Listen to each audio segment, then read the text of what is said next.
사랑해요 사랑해요 내가 그대에게 부족한 걸 알지만 세월을 걷다 보면 지칠 때도 있지만 그대의 쉴 곳이 되리라 사랑해요 고마운 내 사랑 평생 그대만을 위해 부를 이 노래 사랑 노래 함께 불러요 둘이서 라라라 고마워요 고마워요 그대 자신보다 나를 아껴준 사랑 세상이 등 돌려도 누가 뭐라고 해도 내가 그댈 지켜줄게요 사랑해요 소중한 내 사랑 평생 그대만을 위해 부를 이 노래 사랑 노래 함께 불러요 둘이서 라라라 그대 품이 나의 집이죠 영원히 라라라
늦은 듯이 다 낮은 듯이 마음 잔잔하게 살아가다가 문득 아무 이유 없이 모래를 삼킨 듯이 가슴이 먹먹한 날이 있지. 창피하게 또 눈물이 나서 하늘을 보며 꾹 참아보다가 내가 왜 이러는 걸까 고개 져봐도 결국엔 너의 생각만 나면 너 때문에 이렇게 산다고 너 때문에 못 쓰게 된 나라고 바보처럼 너를 미워할 핑계를 찾고 했어. 슬픔이 너를 멀리로 데려가 주기.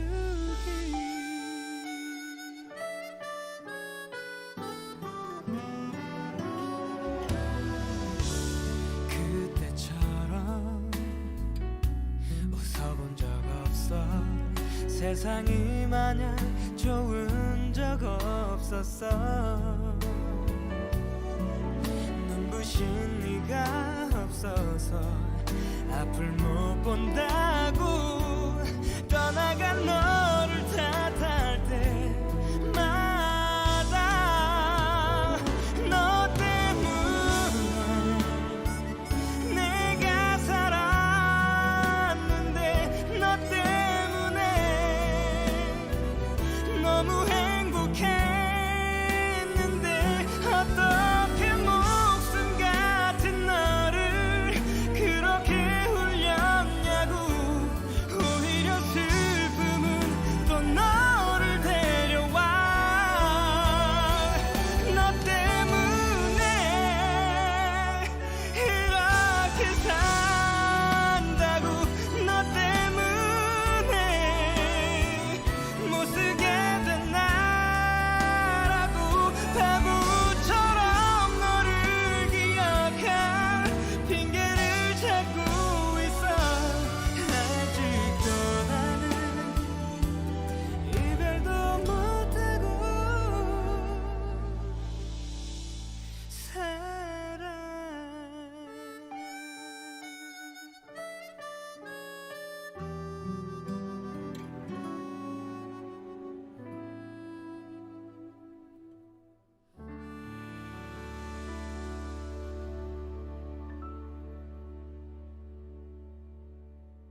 알면서도 시작한 만남, 그녀에게 미안한 맘만 하루하루 지날수록 커진 내 헛된 욕심들.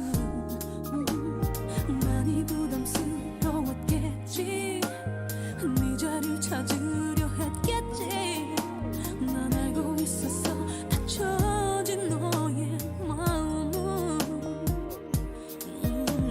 정말 좋았잖아, 행복했었잖아. 가슴 아픈 그런 일들도 견뎌냈던 우리잖아. 제발 그러지 마라, 아직 사랑하는 나. 너도 알고 있잖아, 매일 밤 울며 전화하는 나. 낯설 만큼 차가운 네 목소리를 들어도 바보처럼 난 네가 행복하길 바래. 다시 나에게 너라는 기회가 온다면 놓치지 않을 텐데, 네 손 꼭 잡을 텐데. 네가 원했던 만큼, 많이 원했던 만큼 잘해주지 못한 나 미안해, 용서해, 이해해줘. 끝까지 이기적인 건 이것도 이해해줄래. 바보 같은 난 마지막까지 이렇게, 마지막까지.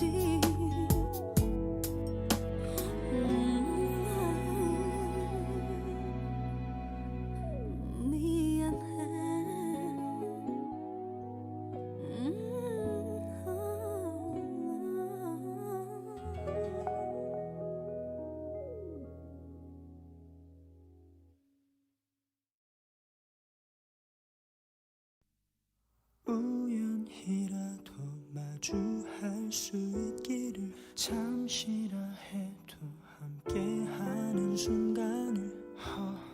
난 아니 왜 난 바라면서 고개를 젓던 날 너는 생각은 날까. 다정하지만은 않았지, 화가 나면 서로 멀어져야 했던 우리. 그래 우리 그때로 다시 돌아갈 순 없는 걸까. 내 서툰 감정들 때문에 헤어지자고 말했던 내가 너무 원망스러워. 네가 너무 보고 싶은 걸.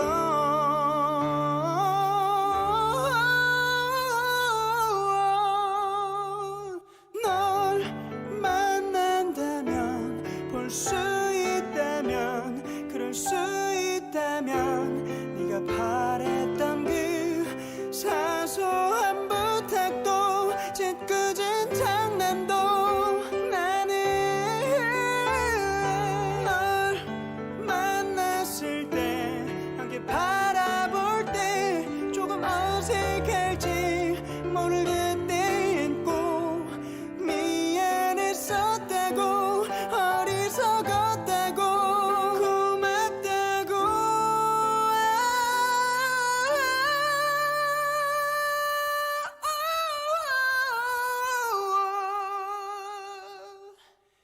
말해.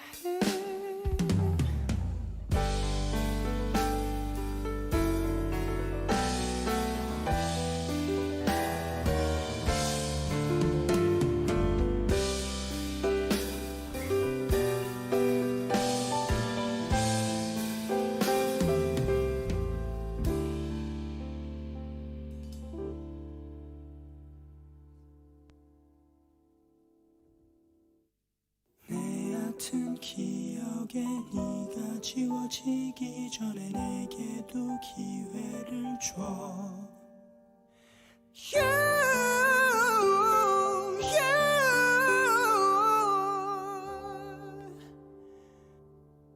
my love.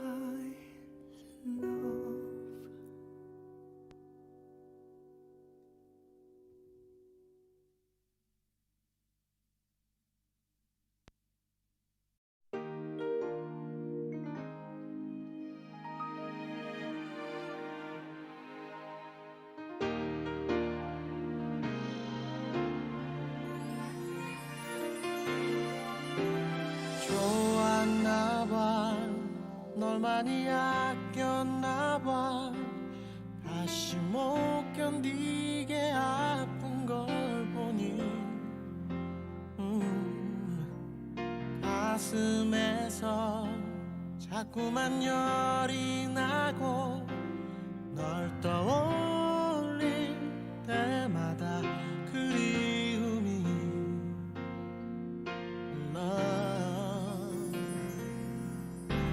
숨겨봐도 그게 잘 안 되나 봐. 이별 앓고 있는 날 아는 걸.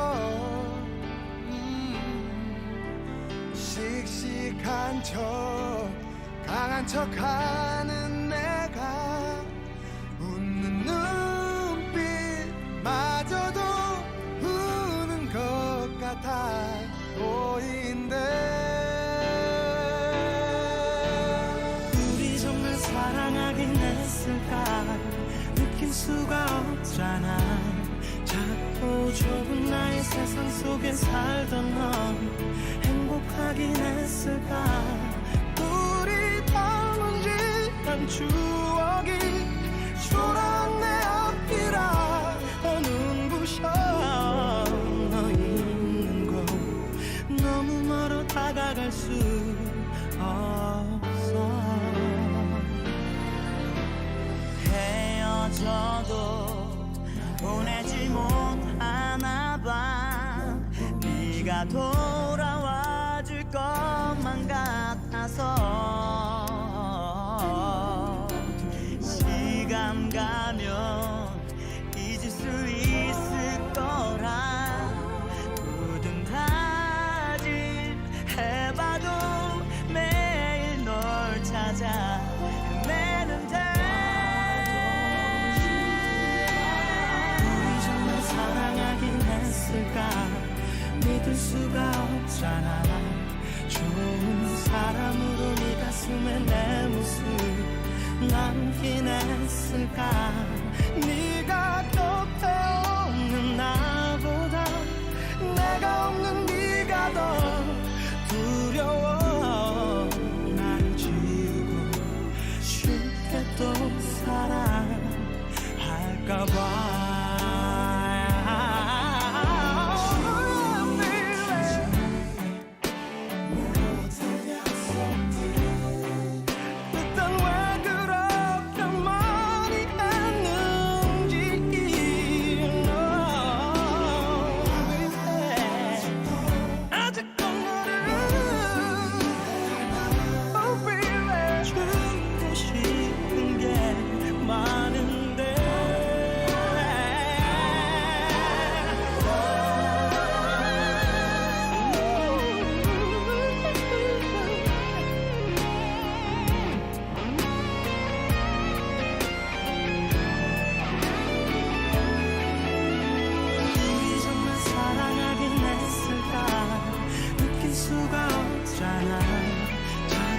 좁은 나의 세상 속에 살던 넌 행복하긴 했을까.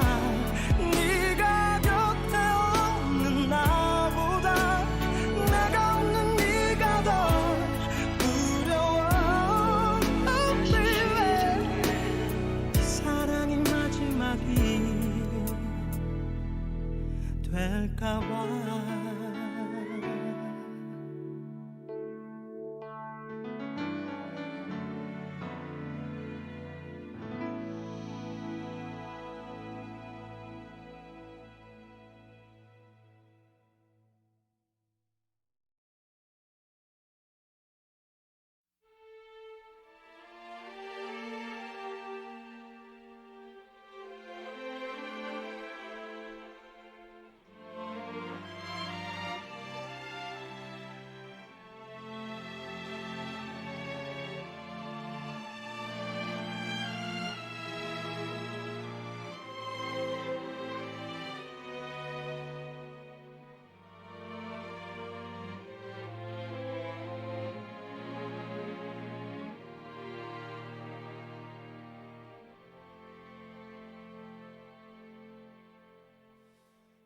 어느 날 사랑한 게 죄였나 봐.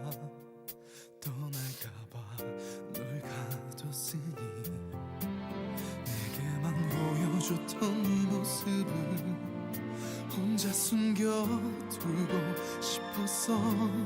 달콤한 독이 되어 퍼져버린 너에 대한 내 미련들이 가녀린 네 사랑을 헤쳐갔어. 내게서 널 뺏어간 거야. 이젠 보낼게, 널 놓아줄게. 내가 없는 게 더 행복한 너라면 못난 내 사랑도 못된 미련도 난 혼자 남아 지워갈게. 차츰 넌 향기 없는 꽃이 되어 원망하듯이 들어갔어. 미안해 내 사랑이 서투어서 너를 다치게 했었나봐. 이젠 보낼게, 널 놓아줄게. 내가 없는 게 더 행복한 너라면 못난 내 사랑도 못된 미련도 난 혼자 남아 지워갈게. 행복해도 돼, 꼭 그래야 해. 그것만 믿고 널 보내는 나니까. 마지막 인사로 이 말만 해줘. 조금은 사랑했었다고. No, no, no, no. Oh, no, yeah. 아픈 가슴을 치며 그리워져도 널 찾지는 않을 거야.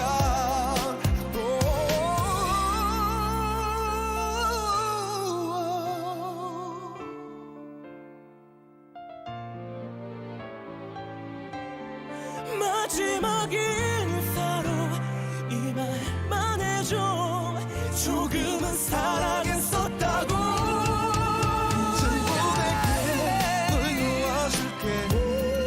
내가 없는 게 더 행복한 너라면 못난 내 사랑도 못된 미련도 난 혼자 남아 지워해도 돼.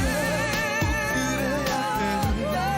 그것만 믿고 널 보내는 나니까. 마지막 인사로 이 말만 해줘. 조금은 사랑했었다고.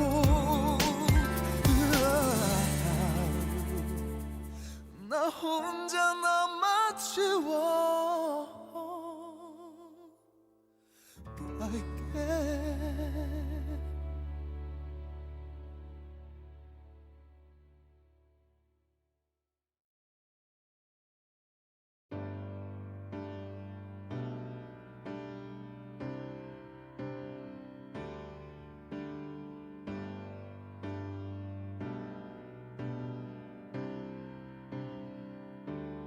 바람이 분다 서러운 마음에 텅 빈 풍경이 불어온다. 머리를 자르고 돌아오는 길에 내내 글썽이던 눈물을 쏟는다. 하늘이 젖는다.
천천히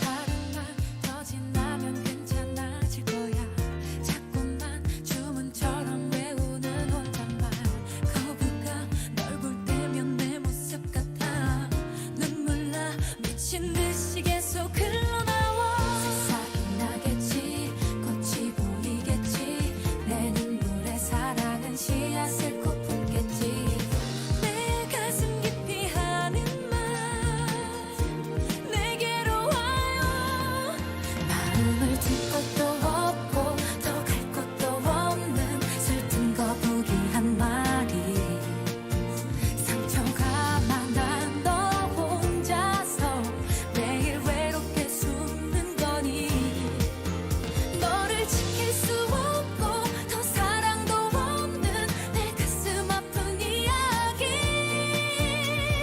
조금 늦어도 좋아 한 걸음 한 걸음 천천히 나보다 느린 내 발걸음에 맞춰 걸으면 더 이상 너 혼자 울지 않도록 You'll always be my always be my 줄 것도 없고 더 갈 것도 없는 슬픈 거북이한 말이 제발 잘 떠나 상처가 많아 너 혼자서 매일 외롭게 숨는 거니 너를 지킬 수 없고 더 사랑도 없는 내 가슴 아픈 이야기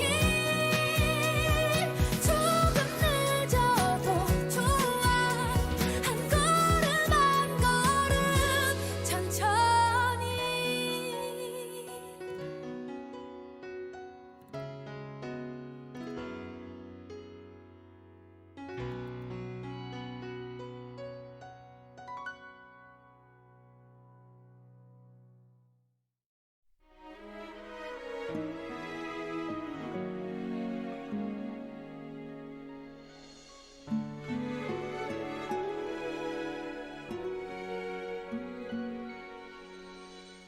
술이 한 잔 생각나는 밤 같이 있는 것 같아요 그 좋았던 시절들 이젠 모두 한숨만 되네요 떠나는 그대 얼굴이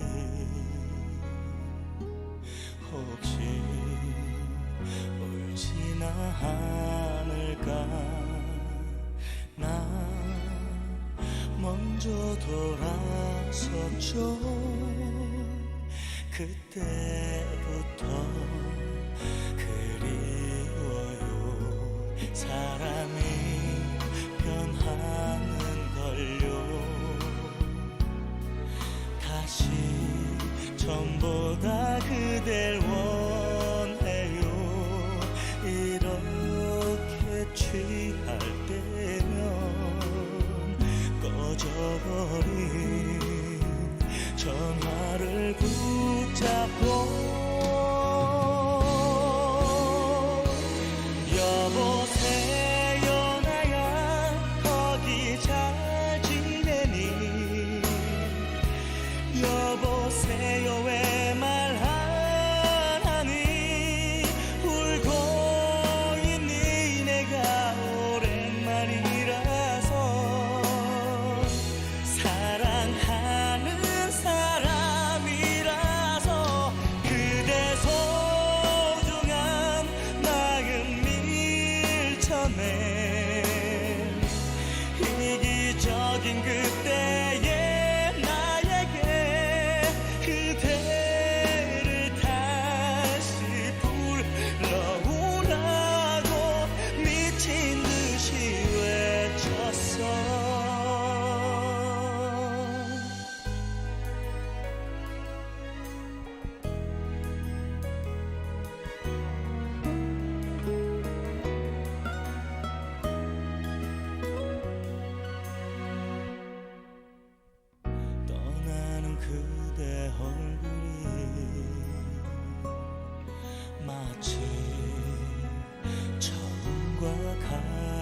보면서 난 눈물이 났어요. 그때부터 그리워요. 사람이 변하는 걸요. 다시 전보다 그댈 원해요. 이렇게 취할 때면 바뀌어버린 전화번호를 누르고 여보세요 나야 거기 잘 지내니 오랜만이야 내 사랑아 그대를 다시 불러오라고 미친 듯이 울었어.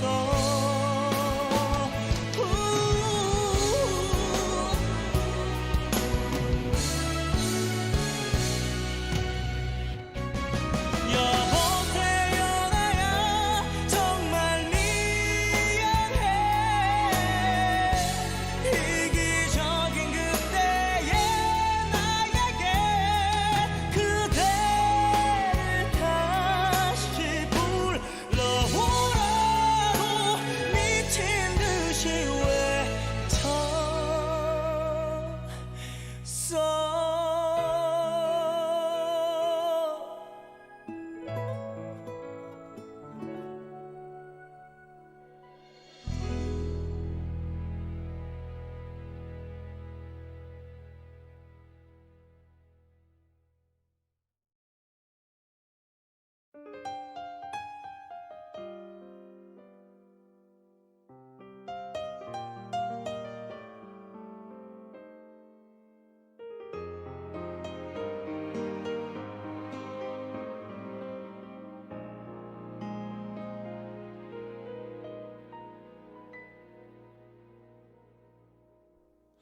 가슴 아파서 목이 메어서 안간 힘을 써봐도 피해갈 수도 물러지지도 않는 이별인가봐. 너무 놀라서 자꾸 겁나서 웃음으로 이기려 해도 눈치 빠른 눈물이 더 먼저 알고 날라. 난 소란스레 사랑했나봐. 널 줬다 이내 뺏는 걸 보니 넘친 행복을 또 시기했나봐. 널 보내야만 하나봐. I miss the love that I share with you.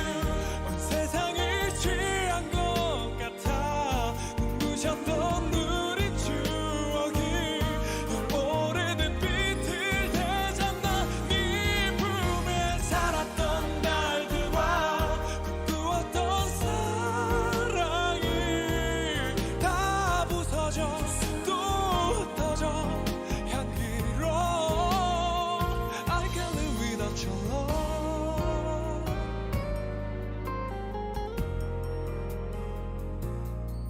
내가 못나서 잡지 못해서 돌아갔음 좁아도 지워지지도 떨어지지도 않는 사랑인가봐. 네가 미워서 누굴 만나서 다시 시작해보려 해도 수많은 네 그리움이 날 체하게 만들어. 넌 나보다 더 용감한가 봐. 날 사랑한 적 없던 것처럼 잘 살아가는데 날 지워가는데 난 왜 날 못 잊는 거니. I miss the love that I share with you. 온 세상을 취한 것 같아. 눈부셨던 우리 추억이 널 오래된 빛을 되잖아. 네 품에 살았던 나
오늘 밀착 카메라에선 제주의 푸른 바닷속을 보여드리겠습니다. 상상하시는 모습과는 다를 텐데요. 바다가 말 없이 품고 있는 우리들의 민낯을 이상엽 기자가 바다에 직접 들어가서 담아왔습니다.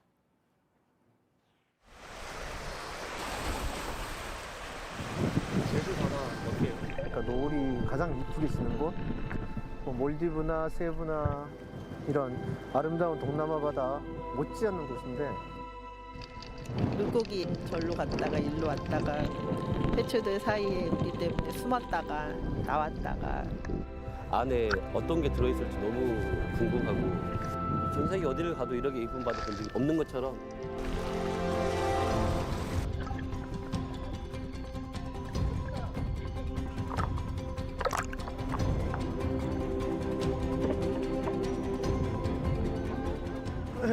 다들 표정이 밝으세요? 그러니까 바다에 품이 안긴다는 거예요. 근데 쓰레기가 많다고 하더라도 얼굴 찌푸리고 있을 수는 없다는 거거든요. 아주 좋습니다. 남자는 핑크지. 그렇습니다. 오늘은 기쁜 마음으로 맞지 않고 한번 달려봅시다. 그러면 들어가면 이제 어떤 재밌는 것들이 나올지 한번. 풀숲 찾아갔어요. 먹고 갈래?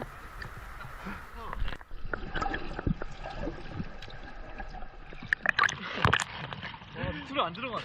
쉽지 않죠. 와, 지금 나이스.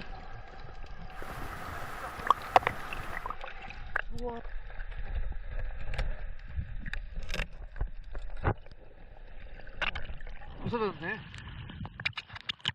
어려워. 저는 어제 잘한 것 같아요. 네 너무너무 잘하셨어요. 처음이신데도 불구하고 풍덩 소리가 진짜 멋있었어요 정말.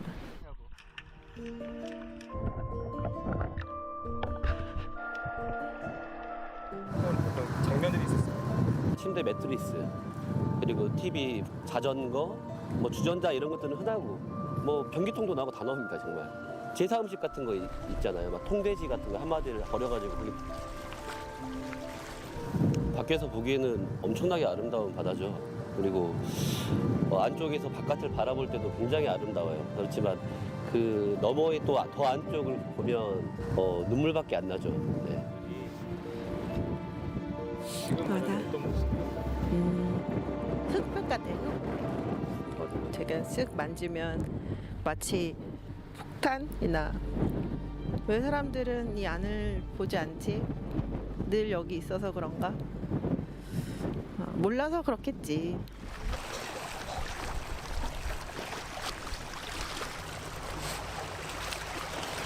언젠가 이렇게 예쁜 바다를 보지 못할 수도 있다라는 생각을 혹시 하시나요?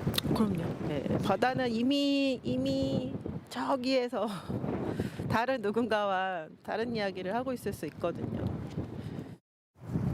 겉으로 봤을 때는 가능성이 있는 바다고요. 들어갔을 때는 가능성이 없는 바다고요. 단 한 마리의 물고기도 보지 못했다라고 하는 건 문제가 있는 거죠. 그게 현실입니다. 우리는 오늘도 일초를 지켰다라는 얘기를 자주 해요.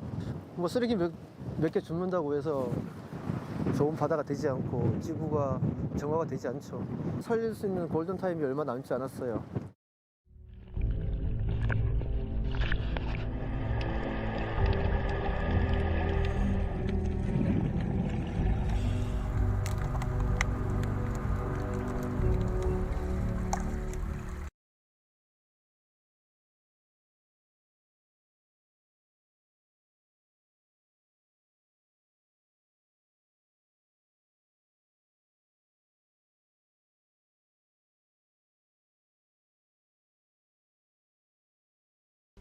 북극곰하면 설원에 눈밭을 다니는 모습이 떠오르는데 인간이 버린 건물에 털을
일주일에 한 번 세상을 웃기고자 하는 사람들이 있습니다.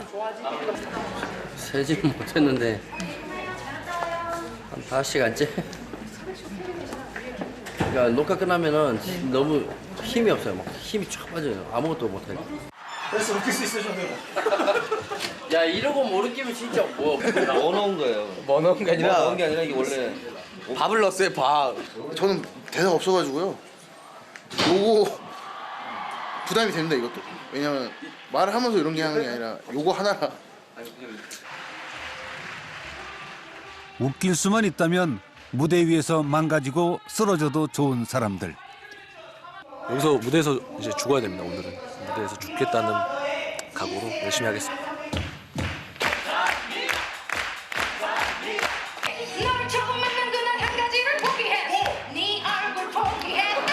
대한민국 대표 코미디 프로그램 개그 콘서트. 다른 분들이 연기하는 거 보시면 어떤 잘해요. 잘해요 진짜. 승부욕이 불타죠. 더 웃기고 싶죠. 웃겨야 사는 그들만의 세상이 시작됩니다.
네, 오미크론 변이의 영향으로 확진자가 급증하면서 코로나19 신규 환자가 2만 7천 명을 넘겼습니다. 또 역대 최고치를 기록한 건데요.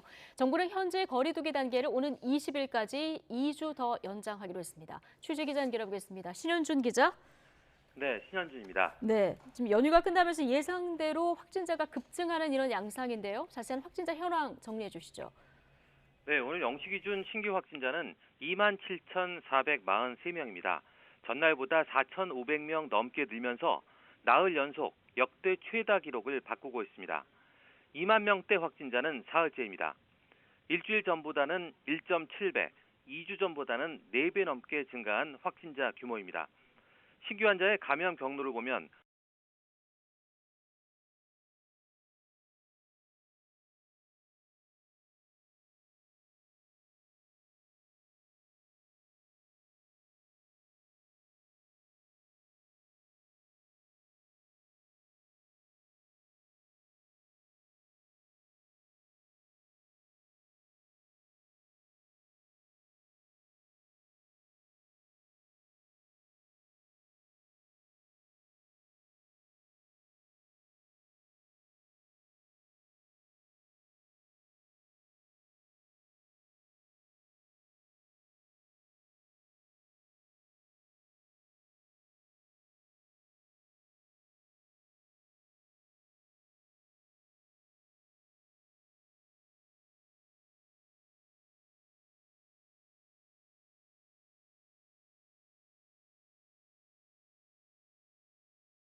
만년님 컨텐츠 중에 네. 제가 괜히 찔려서 그런 걸지도 모르겠는데 나이 많은 사람 만나면 안 되는 이유 뭐 이런 게 있더라고요. 네. 눌렀다가 상처받을까 봐. 아직 보진 않았어요.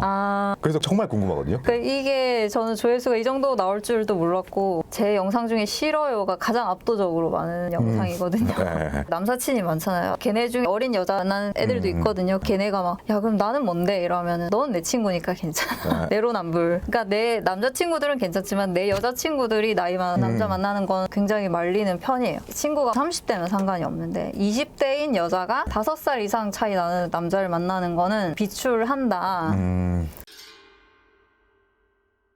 제일 첫 번째로는 멘탈적으로 너무 차이가 나는 거예요. 만약에 남자가 뭔가를 속이려고 마음만 먹으면 뭐든지 다 속일 수가 있는 나이 차이라고 생각하거든요. 여자는 자기가 나이 많은 남자를 만나고 있으니까 자기가 되게 성숙하다고 생각해요. 나는 어린애들 못 만나. 역시 이 정도 차이 나는 남자 만나야지. 이런 사람 있어 진짜. 네. 자기는 되게 성숙하다고 생각하고 동등하다고 생각하는데 남자들 눈에는 그냥 애기잖아요. 내가 만약에 20대 남자를 만난다. 얼마든지 속일 자신이 있거든요. 그러니까 여자들은 아니라고 생각하지만 속고 있는 것들이 많이 있을 것이다. 두 번째는 이제 체력. 체력적으로 여자는 이제 어려가지고 액티비티한 거 많이 하고 싶은데 남자친구가 호텔에 가만히 있고 싶다.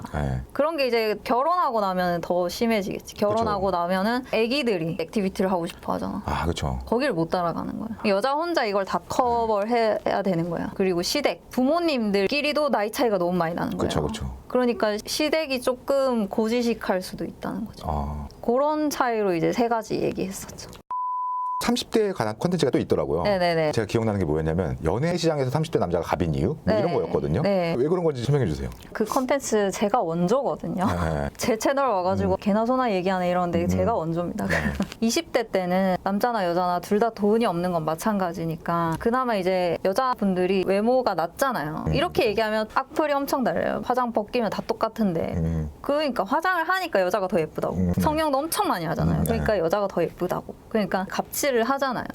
남자들이 엄청 잘해주고 그런 걸 받기만 하던 여자들이 30대 되면은 남자들이 더 이상 자기한테 안 잘해주거든요. 거기에 대해서 30대 남자는 너무 계산적이야. 옛날같이 순수한 사랑을 못하겠어 라고 하는데 30대 남자들이 태도가 바뀔 수밖에 없는 게 일단 일을 하니까 체력적으로 딸리잖아요.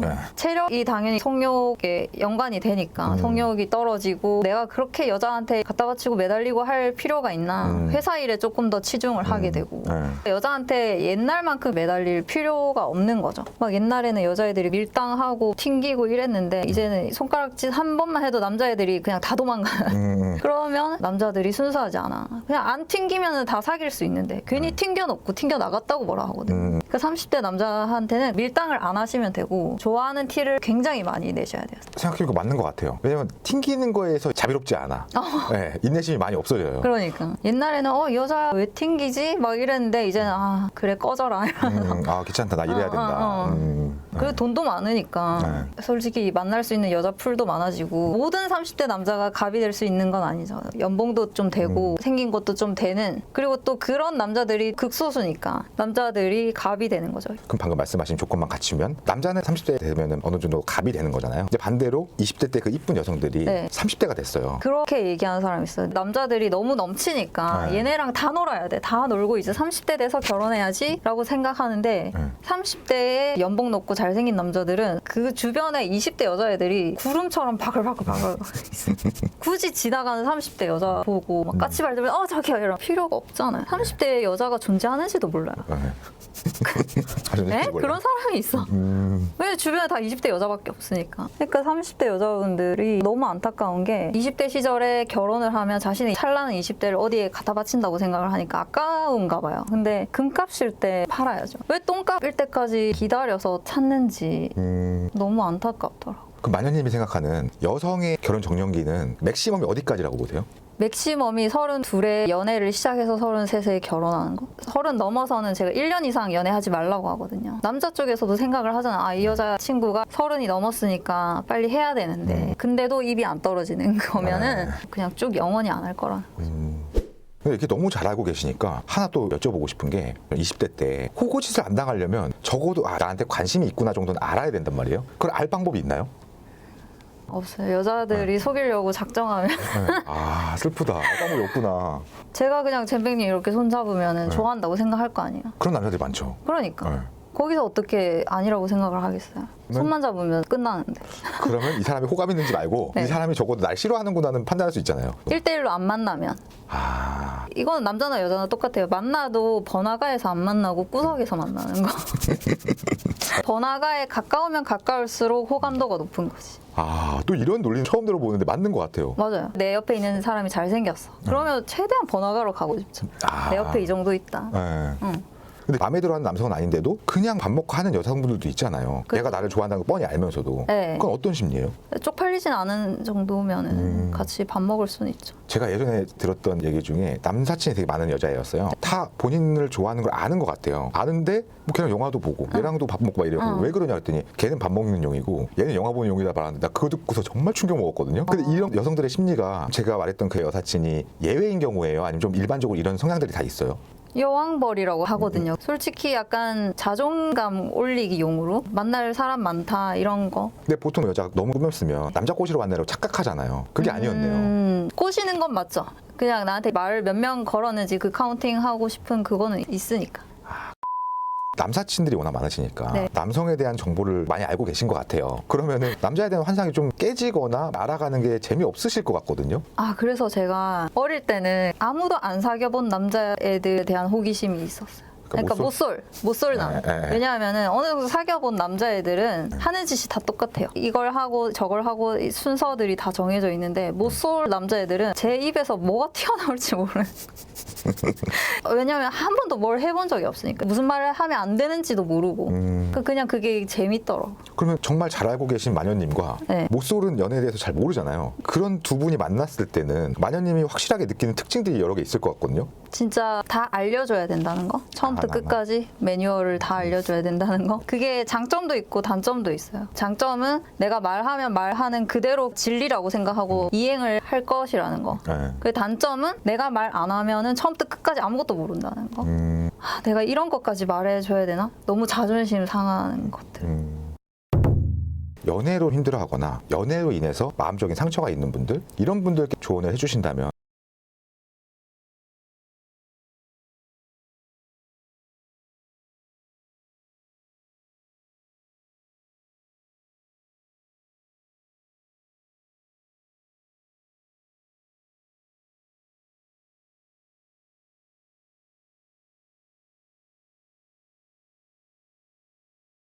연습생이 되었다. 6년간 연습생을 거쳐 원더걸스의 리더로 데뷔했는데 노래와 춤 비주얼이 전부 가능한 원더걸스의 중심 멤버였다. 2007년 데뷔 당시 원더걸스의 인기는 폭발적이었다. 데뷔 얼마 후 현아가 탈퇴하고 유빈이 합류했는데 이후에 냈던 텔미가 엄청난 인기를 끌면서 원더걸스는 톱 걸그룹이 됐다. 이후에도 소핫, 노바디 등등 연속으로 히트를 쳤다. 하지만 박진영의 욕심 때문이었을까? 갑작스럽게 미국에 진출했고 미국에서도 큰 인기를 끌지 못한 채 국내에서도 소녀시대에게 자리를 빼앗기고 말았다. 원더걸스는 별 성과 없이 계속해서 미국을 돌고 있었는데 2010년 1월 선미가 돌연 활동 중단을 선언했다. 이후 국내에 돌아왔지만 당시에는 소녀시대가 이미 모든 인기를 독차지하고 있었다. 그러던 중 선희는 2011년 강심장에 출연해 갑자기 남자친구가 있다고 폭탄 선언을 했다. 당시 JYP는 이성친구 금지 기간을 적용 중이었는데 본인 입으로 신호 위반을 했다고 밝혔다. 1년 후인 2012년 선희는 5살 연상의 캐나다 교포 남성과 결혼 소식을 전했다. 당시 선희의 나이 24살이었으며 한창 활동 중에 결혼 발표를 했다. 원더걸스 멤버들은 약 1년가량 선희에게 결혼을 하지 말라고 설득하고 싸우기까지 했으나 결국 선희는 결혼을 선택했으며 결혼 후에는 캐나다로 가서 일반인으로 살았다. 선희는 2014년 협찬 논란에 휩싸였다. 자신의 트위터에 사진을 올리고 홍보성 글을 올린 것이 논란의 시작이었다. 대부분 자신이 이용한 장소나 사용한 물건들, 식당에서 제공한 음식 등이었다. 음식, 베개, 쿠션 등 소소한 것부터 호텔 숙박권, 자동차 등 종류도 다양했다. 이후 선희의 협찬에 대해 비판하는 사람들이 많았다. 이에 선희는 해명했는데 별 볼일 없는 제 이름의 파워로라도 작은 도움을 드리고 싶은 것을 협찬의 대가로 오해하지 마세요. 파워블로거라는 닉네임도 제겐 과분하게 들리네요라며 자신이 협찬을 받는 것에 대해 오히려 발끈했다. 이 모습을 본 네티즌들은 반반으로 갈렸는데 연예인이 협찬받는 것은 당연하다는 의견이 있었고 선예가 경제적으로 힘든 것이 아닌가, 걸그룹 리더가 자신의 그룹 버리고 결혼하더니 꼴 좋다라며 비판하는 입장들도 있었다. 선예는 최근 엄마는 아이돌에 출연했다. 과거 여자 아이돌로 활동했던 1세대 아이돌들이 출연해 다시 하나의 걸그룹이 된다는 내용인데 반가운 얼굴들이 많다. 하지만 돈 벌려고 다시 나왔냐는 비난을 피하지 못하고 있다. 선예 역시 팬들을 버리고 돌아선 과거 때문에 욕먹고 있는 상황이다. 돈 벌기 위해 컴백을 했는지 자아실현을 위함인지 진짜 이유를 알 수는 없지만 팬들을 실망시켰던 일에 대한 반성은 필요할 것 같다.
독보적인 분위기와 연기력으로 긴 시간 최고의 자리를 지키고 있는 배우 김혜수. 특히 아직까지 결혼을 하지 않은 독신이기에 자유롭게 역할에 도전해 다양한 연기를 보여주고 있죠. 그렇다면 이쯤에서 김혜수가 왜 결혼을 하지 않았을까 라는 단순한 궁금증이 드는데요. 사실 김혜수가 결혼하지 않은 데에는 남다른 속사정이 있었다고 합니다. 쫓아다니는 남자만 한 트럭이었을 김혜수. 그녀를 혼자 살게 한 진짜 이유는 과연 무엇이었을까요?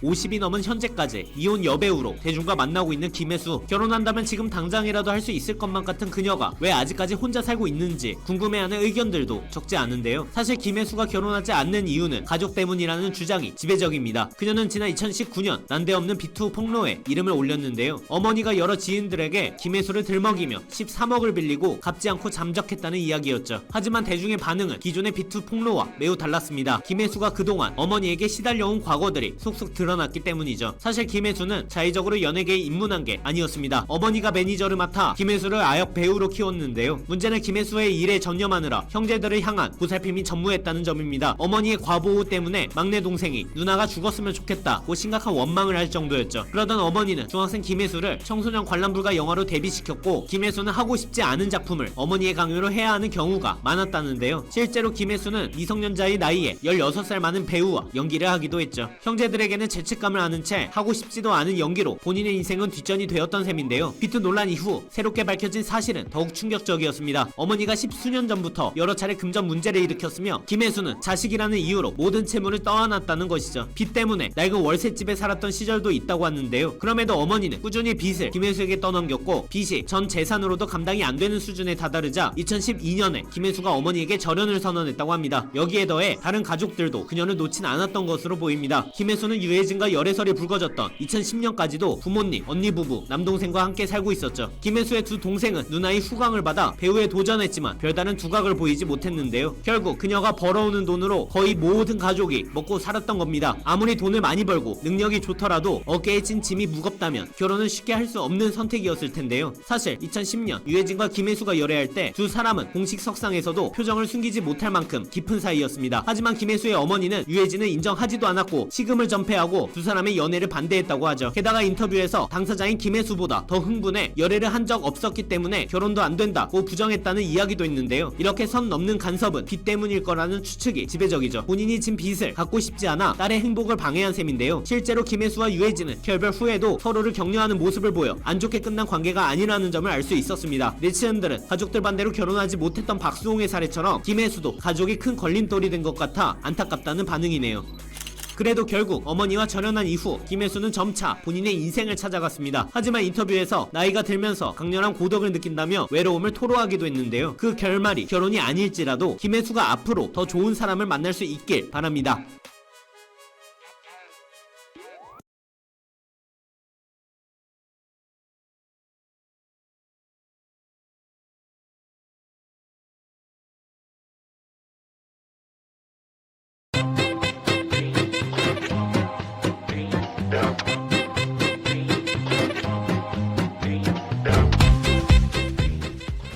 안녕하세요. 미르 국제결혼 매니저 호수입니다. 베트남 국제결혼 한국 거주 성혼이 어렵다라고 생각하시는 분들이 많이 계시는 것 같은데요. 제가 정확하게 베트남 국제결혼 한국 거주의 차이점에 대해서 말씀을 드리겠습니다. 저희가 코로나19 사태가 장기화가 되면서 아무래도 현지에 들어가는 게 사실상 지난해 3월부터 멈춰버린 상태였는데요. 베트남 현지에 입국이 어렵다 보니 다른 업체들도 마찬가지로 발빠르게 한국 거주 여성들을 찾기 시작했습니다. 물론 저희 업체도 발맞추어서 빠르게 한국 거주 여성들을 모집하고 진행을 시작했는데요. 제가 이렇게 진행을 하면서 느껴보니 확실히 한국 거주와 베트남 현지 국제결혼의 차이점은 존재합니다. 자, 이 차이점이지만 제가 또 장단점에 대해서도 설명을 같이 드리고 싶은데요. 저도 진행을 하다 보니 한국 거주 성혼율이 이렇게 낮을 수가 있나 라고 생각까지도 했었는데 확실히 현지에 비해서 성혼율이 떨어지는 것은 맞습니다. 원인은 아무래도 남성 회원분들의 선택의 폭이 좁을 수밖에 없고 반대로 한국 거주 하시는 여성분들이 현지보다는 수가 확연히 떨어지기 때문에 남성 회원분들의 선택의 폭이 좁아질 수밖에 없고요. 반대로 여성분들은 실제로 눈높이가 높다라는 게 존재합니다. 실제로 한국 거주 여성분들은 눈높이가 확실히 현지 여성분들에 비해서 확실히 높은 편입니다. 자, 그러면 왜 높을까라고 생각을 해보면 저희가 현재 좀 20대 초반, 20대 여성 회원분들이 아무래도 이제 결혼을 해야 될 나이이기도 하지만 20대 초반 여성분들이 대학 문제 아니면은 저 취업 문제로 한국에 많이 방문을 하는데요. 그러면 한국에서 2살, 3살 많은 오빠들이라고 하죠. 오빠들이나 학교 선배들이나 같이 일하는 사람이라거나 나이 차이가 얼마 안 나는 2살 위, 1살 위 오빠들도 나에게 관심을 갖고 그러다 보니 당연히 눈이 높아질 수밖에 없습니다. 그렇기 때문에 한국 거주 같은 경우에는 남성과 한국에 있는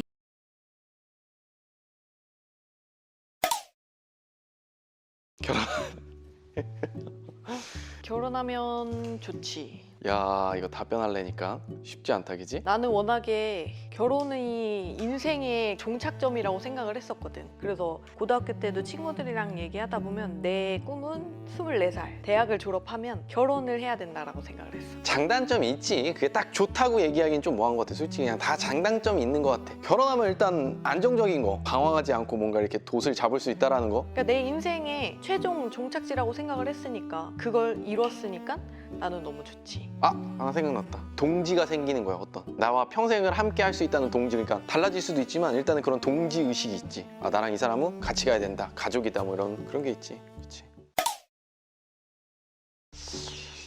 옛날에 여보가 얼굴 막 마사지 해주고 지금은 없어진 추억인데 무슨 일이 있어도 내 옆에 있어줄 수 있는 친구가 생겼다는, 그러니까 내 가족이 생겼다는. 뭐 우린 또 서로 승승장구해서 일이 계속 잘 됐고 사업적으로 계속 성장을 했고 그냥 아침에 가끔 발 주물러 줄 때 나는 가족이 없었잖아. 그러니까 내 인생에는 이 세상에서는 나 혼자였었던 건데 결혼을 하니까 내가 혼자가 아니잖아 이 세상에. 아니, 아침에 바로 주물러 줄 수 있는 사람은 없으니까.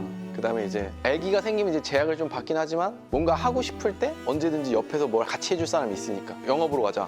그러면 같이 보러 갈 수 있고. 술 한잔 먹을까 하면은 뭐 같이 먹을 사람이 있고 뭐. 그런 게 좋지? 그치? 맞아. 같이 있어줄 내 친구, 내 가족, 내 사람이 있다는 게 가끔 진짜 힘들고 혼자인 것 같은 외로움이 들 때나 그리고 되게 뭔가 두려운 일이 있을 때 든든한 내 옆 사람이 있어서 그런 때가 될 때는 결혼 잘했다 생각 들지. 근데 원래 나는 결혼 빨리 하고 싶었고 그때 프로 결혼이지.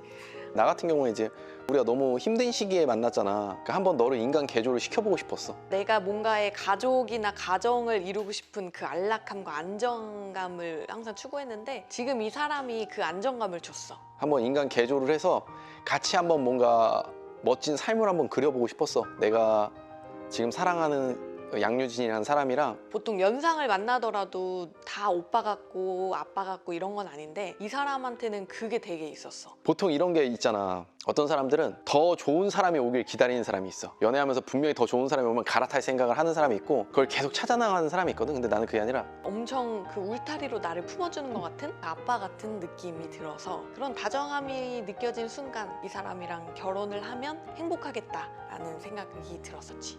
같이 올라가고 싶었어. 내가 이 사람을 만들어내고 내가 먼저 앞장서서 끌고 가자. 내가 사랑하는 사람이랑. 그러니까 뭐 다른 좋은 여자 부잣집 딸내미 만날 수 있겠지. 근데 그게 아니라 그냥 같이 만들어보고 싶었어. 그 내가 꿈꾸는 삶을. 그래서 나는 결혼을 이제 결심을 했지.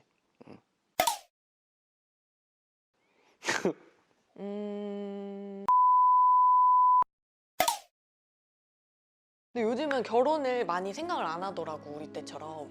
나는 결혼을 해서 너무 행복하고 좋지만 아직 결혼을 하지 않은 처녀들한테는 이렇게 얘기를 해. 결혼하면 물론 행복한 것도 많지만 대신 그거에 있어서 너가 희생할 부분도 감안을 하고 해야 한다. 진짜로 웃음기 걷어내고 솔직한 내 철학이나 이런 걸 얘기하면 다시 생각해봐라. 모두가 그렇진 않겠지만 여자는 아기를 낳고 결혼을 하면 누군가의 와이프, 누구의 엄마가 되기 때문에 나의 자아, 내 이름을 잃게 되는 거나 마찬가지거든. 그러니까 그런 부분은 있다. 하지만 결혼을 할 거면 대화가 잘 통하는 사람이랑 만나라. 난 이렇게 얘기해주고 싶어. 결혼을 해라 안 해라 이거를 말하는 게 아니라 어차피 결혼을 할 거면 감안할 부분 감안하고 1년 이상은 만나보고 대화가 잘 통하는 사람과 결혼을 해라 라고 하고 싶어. 결혼해서 충분히 행복할 수 있다. 나 너무 행복하거든. 삶이 안정적이고 잘 되고 그다음에 인하도 있고 그렇게 많이 싸우는 편도 아니잖아. 다른 부부에 비해서. 근데 다시 한번 생각해봐라는 얘기를 꼭 한번 해보고 싶어. 여보도 다시 한번 생각해보라고 말해주고 싶다. 부부가 살다 보면 갈등이 진짜 많거든. 사소한 말 한마디로도 피 튀기게 싸우는 게 부부거든. 근데 그 갈등을 해소할 수 있는지 아닌지 난 그거에 따라서 이 부부가 얼마나 행복하게 살아가는지를 좌지우지한다고 생각하거든. 그래서 꼭 대화가 잘 통하고 갈등을 유연하게 해소할 수 있는 사람이라면 결혼은 해도 좋다라고 말하고 싶어. 다시 태어나면 당연하지. 다시 태어나면 근데 난 사람으로 안 태어날 거야. 촬영 여기까지만 할게. 혹시 저만 그렇게 생각하는 거 아닌지 궁금해서 제일 친한 친구인 유부남들에게 전화를 해서 한번 물어봤습니다. 연대장. 어디냐? 지금 네가 결혼 몇 년 차지? 나 14년도 했을걸? 14년이면 지금 7년 됐네? 왜? 야, 결혼해서 좋은 게 뭐가 있어? 안정되지. 안정된 거? 그다음에 또?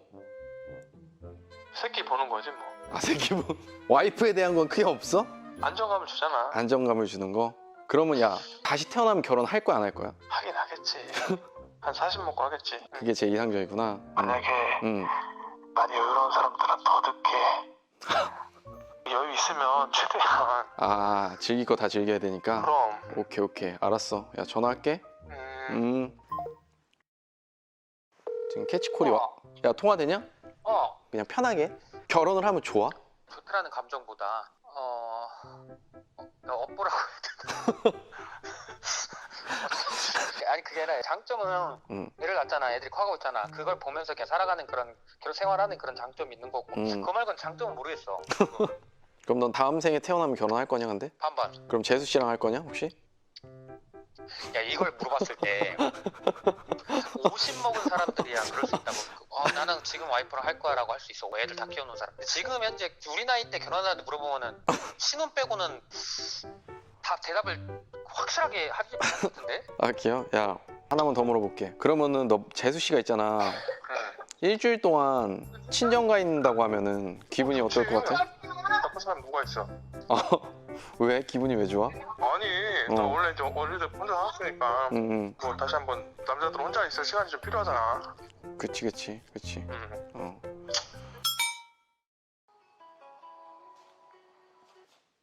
여보세요? 야 누구야? 규 오빠야. 왜 저장이 안 돼 있지? 물어볼 게 있어 전화했어.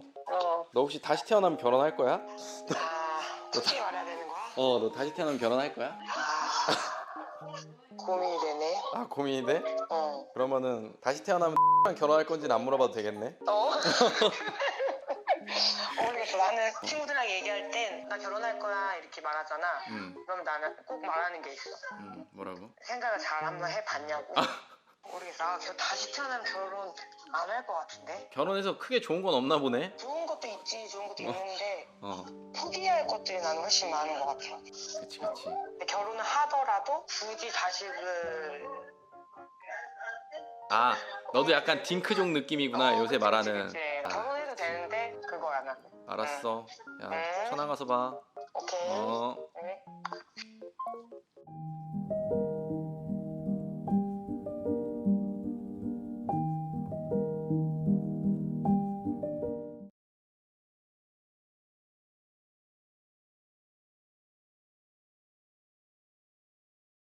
신세계 이명희 회장이 키운 그룹이에요. 여성 가부 1위.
안녕하세요.